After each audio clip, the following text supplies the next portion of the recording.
اگر اس وقت اللہ کا ایک بندہ نہ کھڑا ہو گیا ہوتا اور اسے شکست نہ دے دیتا تو کیا ہوتا؟ مسلمان شکست خوردہ ہو جاتے ذہنیت کے اعتبار سے کہ ہمارے مولوی تو پٹ گئے، ہمارے علماء شکست کھا گئے، اس کا مطلب ہے کمزور ہے ہمارا دین۔ عوام کو دین کا کیا پتا، وہ تو علماء ہی کا حوالہ کر دیتے تھے نا۔ اس وقت اللہ تعالیٰ کا یہ رحمت اللہ کی ہوئی ہم پر، رحمت کیوں کہہ رہا ہوں؟ اس لیے کہ ایک اللہ کا بندہ رحمت اللہ نامی کھڑا ہو گیا، مولانا رحمت اللہ کیرانوی، تو کیرانہ سے یہ اٹھے ہیں رحمت اللہ کیرانوی رحمت اللہ علیہ، انہوں نے اس کے ساتھ مناظرہ کیا، اسے شکست دی۔ Now let's listen in to Mind Roaster Mir as he discusses the book Izala Aham. Bhatt صاحب کی طرف جی احمد بھٹ صاحب آپ نے حوالہ جات بھیج دیے ہیں، پہلے حوالے سے شروع کرتے ہیں۔ جی السلام علیکم۔ آج میں نے کوشش کی ہے کہ کچھ حوالوں کو نمبر دوں تاکہ یہ گڑبڑ جو ہوتی ہے وہ نہ ہو، تو پہلا حوالہ جو ہے وہ کھول لیں آپ۔ جی وعلیکم السلام، جی بالکل میں نے وہ پہلا حوالہ کھول لیا ہے۔ یہ پھر اسی مشہور زمانہ کتاب ازالۃ الاحام کا ہے جو رحمت اللہ کرانوی صاحب نے لکھی اور جس کو دیوبندیوں نے چھاپا ہے اور بہت بڑے بڑے مفتیوں نے اس پر تقریریں لکھی ہیں۔ اس کا صفحہ نمبر 82 ہے، 82 بولیں تو 82، ٹھیک ہے جی، انگریزی کے اندر۔ بعض ہمارے دوست سنتے ہیں ان کو اردو بھی نہیں آتی، تو ان کے لیے بعض دفعہ میں انگریزی میں بھی بتا دیتا ہوں، لیکن بہتر یہ ہے کہ اردو سیکھیں۔ 82 نمبر صفحہ ہے جی، ازالۃ الاحام جلد نمبر 1 ہے، جلد اول صفحہ نمبر 82 نمبر صفحہ ہے۔ اس کے اوپر دیکھتے ہیں کہ وہ کیا کہتے ہیں۔ لکھا ہے کہ وجہ تصنیف کتاب، کہ اس میں وہ بتا رہے ہیں کہ یہ کتاب لکھنے کی ضرورت کیوں پیش آئی۔ لکھا ہے اور کوئی انگریزی قانون ان شبہات کے جواب کی تحریر سے مانے نہیں ہے، بلکہ بعض پادری صاحبان نے تو خود اپنی تحریروں میں اردو زبان میں یہاں تک لکھا ہے کہ حکومت کسی کے مذہبی معاملات میں مداخلت نہیں کرتی، حتیٰ کہ اس حوالے سے نہ کسی کو انعام دیتی ہے نہ کسی کو سزا دیتی ہے۔ پس مسلمان اور ہندو بغیر خوف و اندیشہ کے اپنے دلائل اور شبہات بیان کریں کہ حکومت انگریز اس پر ناراض نہیں ہوگی، اور مسیحی حکمران مسلمان حکام کی طرح نہیں ہے۔ یہ پاکستان کی حکومت جو ہے یا پاکستان کا جو آج کل وہ کر رہے ہیں اور اکثر لمبے عرصے سے وہ کر رہے ہیں، تو اس پہ بھی دیکھ لیں، اور صرف پاکستان میں نہیں دوسرے بھی نام نہاد مسلمانوں کے جو ممالک ہیں اس میں بھی اسی طرح کے حالات آج تک ہیں۔ حقیقت بھی یہی ہے کہ وقت کے حکام ہرگز اس مسئلے میں دخل اندازی نہیں کرتے، لیکن بظاہر علماء اہل اسلام کے لیے 3 مسئلے ہیں وغیرہ۔ تو اس میں میرا خیال ہے ہائی لائٹ کرنے والی احمد بھٹ صاحب بتائیں گے، یہی بات ہے کہ وہ حکومت جو تھی وہ مذہبی معاملات میں جو ہے وہ ٹانگ نہیں اڑاتی تھی۔ جی احمد بھٹ جی بالکل، آپ نے اس پہ تبصرہ کر دیا ہے کہ حکومت کی طرف سے مسلمانوں پہ کسی قسم کی کوئی پابندی نہیں تھی کہ آپ اسی طرح ترکی بترکی ان کا جواب نہ دیں، جس زبان میں عیسائی جو ہیں وہ باتیں کرتے ہیں آپ بھی بے شک اسی زبان میں دیں۔ لیکن اس کے باوجود ہم نے جو پچھلے حوالے دکھائے ہیں اس میں بار بار دکھایا کہ مسلمان علماء جو ہیں وہ کس قدر ڈرے ہوئے تھے، اور یہ رحمت اللہ کرانوی میں بتا دوں کہ یہ مروجہ علماء میں سے ان کا شمار نہیں ہوتا، بلکہ انہوں نے خود پھر محنت کر کے جب دیکھا کہ علماء جو ہیں وہ عیسائیوں کا جواب نہیں دے رہے، تو انہوں نے خود محنت کر کے یہ بائبل وغیرہ پڑھی ہیں، پھر اس میں سے جوابات جو ہیں وہ تیار کیے ہیں، اور یہ بھی 1857 کے بعد جو ہے ملک چھوڑ گئے تھے۔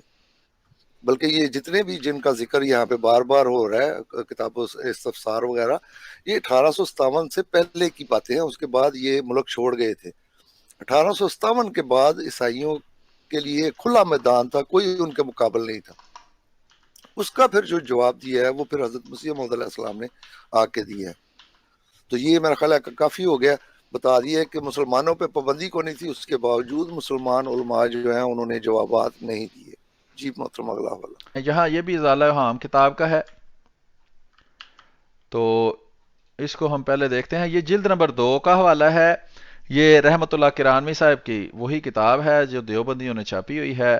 اس کے صفحہ نمبر 208 پر یہ اوپر آپ دیکھ سکتے ہیں، صفحہ نمبر 208 جلد 2 لکھا ہے حضرت عیسیٰ کا علیہ الصلوۃ والسلام کا نکاح نہ کرنا۔ یہ جو ساتھ علیہ السلام لکھا ہے نا حضرت عیسیٰ کے، تو اس کو بھی آپ نے غور کرنا ہے۔ بعض دفعہ غیر احمدی نام کے مسلمان جھوٹے اور دھوکے باز یہ کہتے ہیں کہ جہاں حضرت مسیح موعود علیہ الصلوۃ والسلام نے یسوع لکھا ہے، چلے ہم مانتے ہیں کہ وہاں وہ گستاخی نہیں ہے، لیکن جہاں عیسیٰ علیہ السلام لکھ کے لکھا ہے جی وہ شراب پیتے تھے، تو اس سے ثابت ہوا کہ چونکہ علیہ السلام ساتھ لکھا ہے اس لیے وہ گستاخی واقعی اسی نبی کے بارے میں ہے کہ جس کا قرآن کریم میں ذکر ہے۔ تو یہاں دیکھ لیں کہ وہ جو بھی اعتراض کرتے ہیں، جو بھی الزام لگاتے ہیں، ساتھ عیسیٰ علیہ السلام لکھا ہوتا ہے. یہ ذرا آنکھیں پوری دونوں انگلیوں سے پکڑ کر کھول کر دیکھ لیں کہ ساتھ علیہ السلام بھی لکھا ہوا ہے. جو ہمارے غیر احمدی دوست جو اعتراض کرتے ہیں، کا نکاح نہ کرنا، حضرت عیسیٰ علیہ السلام کا نکاح نہ کرنا زہد کی وجہ سے نہیں تھا. یعنی یہ وجہ نہیں تھی کہ وہ بڑے نیک تھے اور وہ نکاح نہیں کرتے تھے، بلکہ ہمارا خیال یہ ہے کہ اتفاقی طور پر ان کو اس کی نوبت ہی نہیں آئی، کیونکہ صرف 33 سال کی عمر میں تھی کہ وہ آسمان پر اٹھا لیے گئے. صفحہ نمبر 209 پر آگے ہے، کیونکہ لوکا باب 7 آیت 33 میں ہے، کیونکہ یوحنا بپتسمہ دینے والا نہ تو روٹی کھاتا ہوا آیا نہ میں پیتا ہوا، اور تم کہتے ہو کہ اس میں بدرو ہے. ابن آدم جو ہے، اس سے مراد ہے یسوع یا حضرت عیسیٰ علیہ السلام. کھاتا پیتا آیا اور تم کہتے ہو کہ دیکھو کھاؤ اور شرابی آدمی. یہ حضرت عیسیٰ علیہ السلام کے بارے میں وہ کہتے ہیں کہ لکھا ہوا ہے. محصول لینے والوں اور گناہ گاروں کا یار. پھر کسی فریسی نے اسے درخواست کی کہ میرے ساتھ کھانا کھا.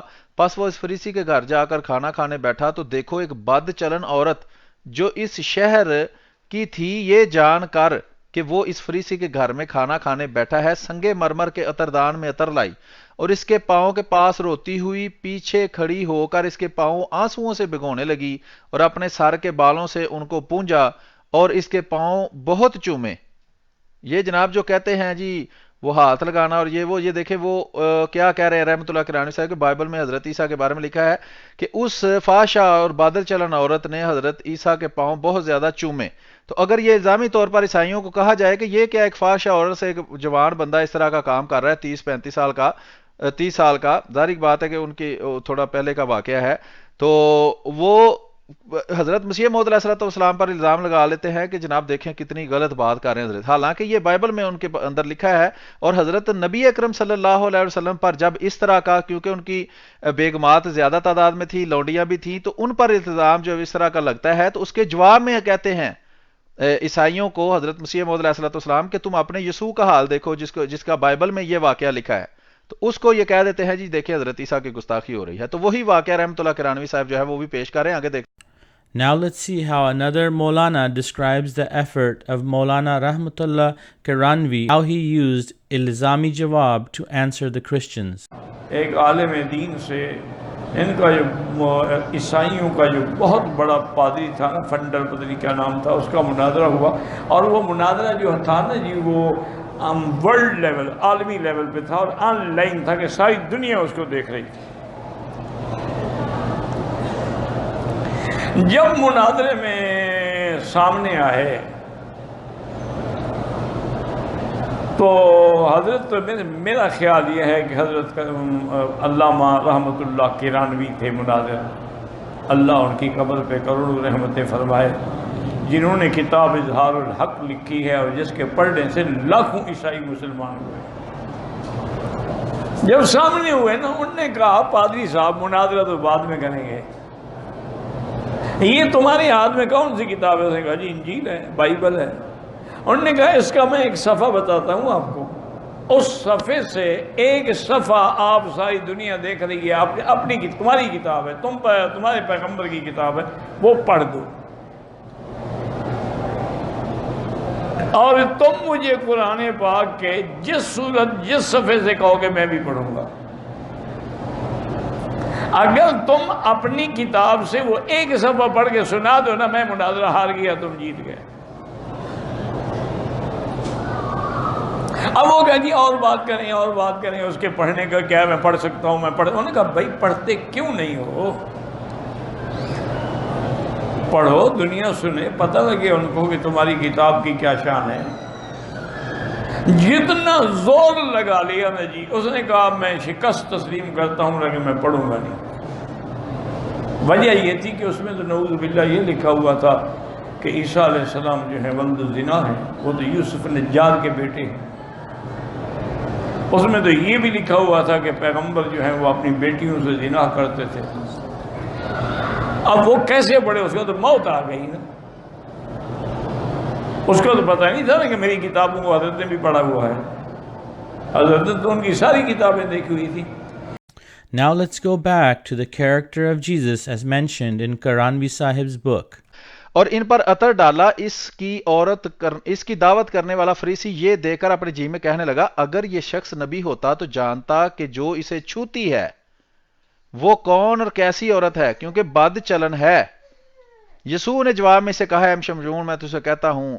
اس نے کہا اے استاد کیا تو نے مجھ کو بوسہ نہ دیا مگر اس نے جب سے میں آیا ہوں میرے پاؤں چومنا نہ چھوڑے. ٹھیک ہے جی, یہ دوبارہ اس نے وہ بات لکھی ہے. اس لیے میں تجھ سے کہتا ہوں کہ اس کے گناہ جو بہت تھے معاف ہوئے کیونکہ اس نے بہت محبت کی. اور اس عورت سے کہا کہ تیرے گناہ معاف ہوئے. آگے چلتے ہیں, صفحہ نمبر 210 کے نیچے لکھا ہے اور یسوع مرتھا اور اس کی بہن لازر سے محبت رکھتا تھا.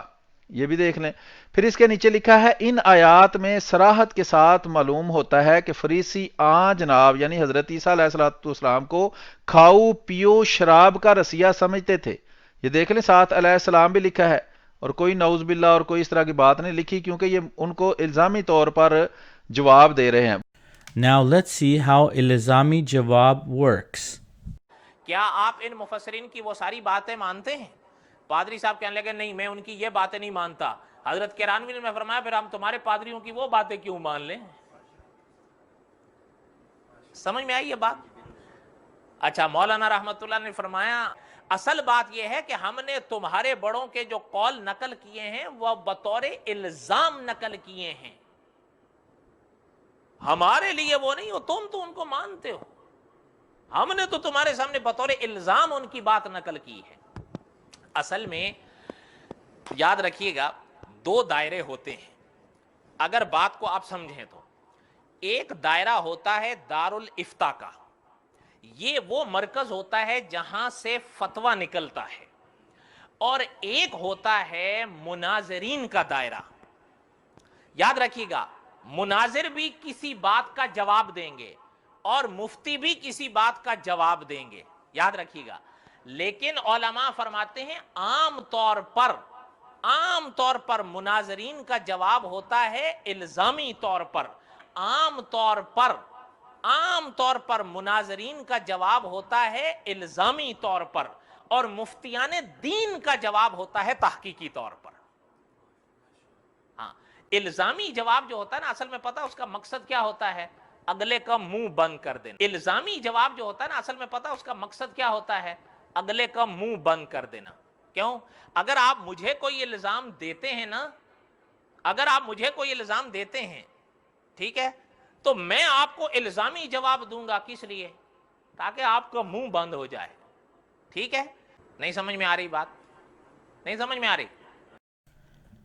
In conclusion, I would like to point out one important thing, which is that if Hazrat Ahmad alayhi salam did consider Isa alayhi salam to be a bad person, why would he claim that he is the second coming of Jesus alayhi salam and that Allah named him Jesus? If a Muslim hates Abu Jahl, would he name his son Abu Jahl? One only names his children after one whom he loves. The people who raised this allegation have not read the works of Hazrat Ahmad alayhi salam. Hazrat Ahmad alayhi salam showed the Christians that you people agree that the Injil is the word of God, but look at what it says about the Messiah, showing that this book is not completely the work of God. The Christians would have two choices left. If they want to accept Jesus, they cannot accept the Injil, which is the Bible, as it completely mocks Jesus.